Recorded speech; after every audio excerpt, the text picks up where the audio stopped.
The new registration process is more of a rolling registration where we're allowing those people who have beat the qualifying time by the most to register first. So on September 12th, 2011, we're allowing those who beat the qualifying standards by 20 minutes or more to register. Then on September 14th, those who beat the standards by 10 minutes or more to register. And on 2 days later, September 16th, that Friday, those who beat the standards by 5 minutes or more to register. Then the following week, we're allowing everybody who qualified, who met the qualifying standards, to apply to the race. And then once that week period of time is over, we'll close out registration and we'll select those through the same methodology of the fastest get in the following week to fill out the field size.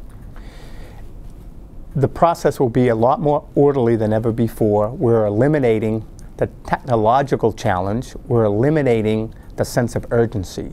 We're allowing people, especially the fastest, a 2-week period of time to register. And we're allowing everybody minimally a week period of time to apply for the race. And then we're selecting the best of the best.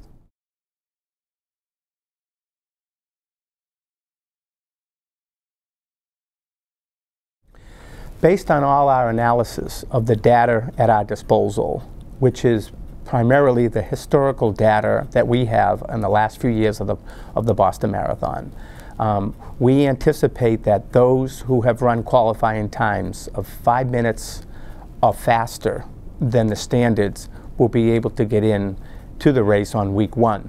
However, we don't know what the total inventory of those who qualify for the race is, so that's why we're allowing all of them to apply the second week. The fastest among the applicants who apply in the second week will be chosen to round out the field. The 2012 Boston Marathon registration timetable will open on Monday, September 12th. So that's the first day that anybody will be able to register for the 2012 Boston Marathon.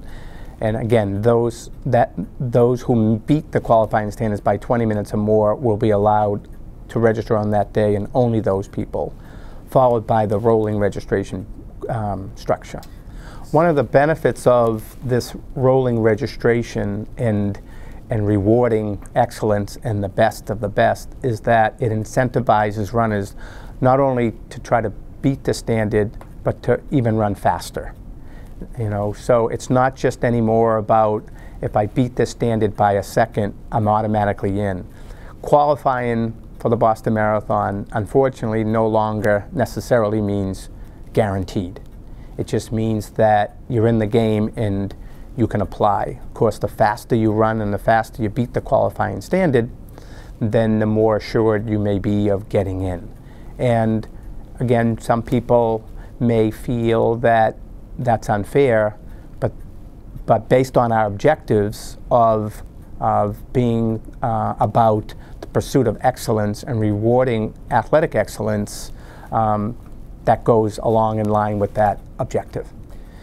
It's certainly a changing world out there, and with the heightened interest in running and thus the number of qualifiers increasing also over the past couple of years, it's a fact that just because you qualified didn't necessarily guarantee you a spot, because a couple of years ago we closed out in 65 days, and this year, as everyone knows, we closed out in 8 hours and 3 minutes. So you weren't guaranteed, and you had to, you know, jump on that computer and allow technology to help you slide in.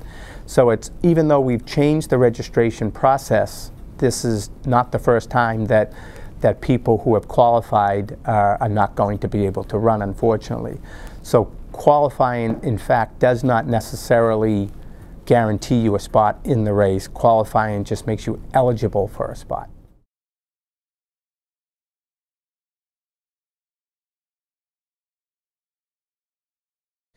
The Boston Marathon was created 115 years ago, and the course that we're using today is pretty much the same course that they used back then. We just do not have the amount of real estate to accommodate any more people. We are very concerned about quality versus quantity. We have limitations placed upon us by ourselves, but also by the cities and towns in terms of how much real estate is available to safely conduct the event.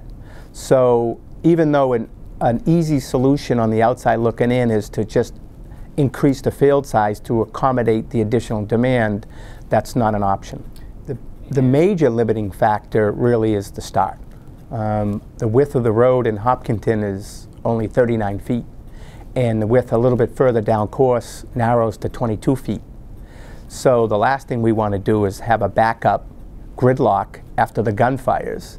So that's why we've implemented wave starts. That's why we have a corral structure. The idea is to be able to allow people to run freely and unimpeded. Similarly, we don't have that much real estate to work with to stage all the runners out in Hopkinton. So again, the limitation on the amount of space we have at the start is a major factor in why the field size has to be limited also.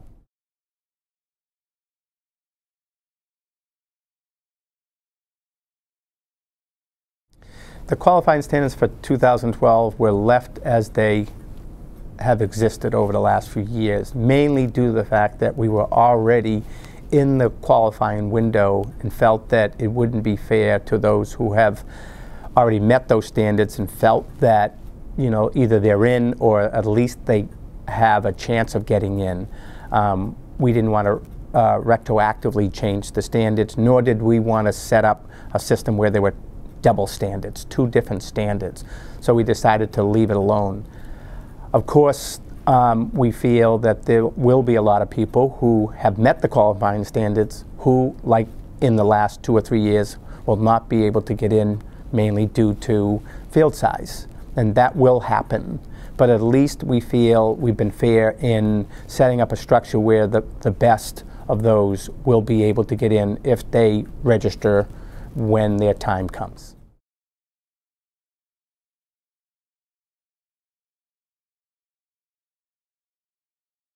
Inasmuch as the Boston Marathon is the B.A.A.'s event, and we manage the event, and we control the event, we're not alone. And there are a lot of different organizations and agencies and groups and cities and towns and sponsors that we need and that support the race. And as such, in appreciation to all of them for their support, we wouldn't be able to produce the event, we offer up some invitational entries for their purposes and their benefit.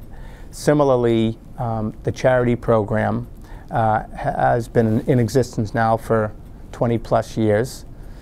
Millions and millions of dollars are being raised.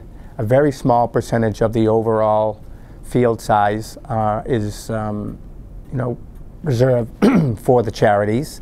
So we think that that delicate balance between those who qualify and those who don't qualify is appropriate. At the same time, given the increased demand and the more qualifiers, we will constantly look at ways to try to reduce the total number of non-qualifiers, but we don't foresee that percentage going down significantly.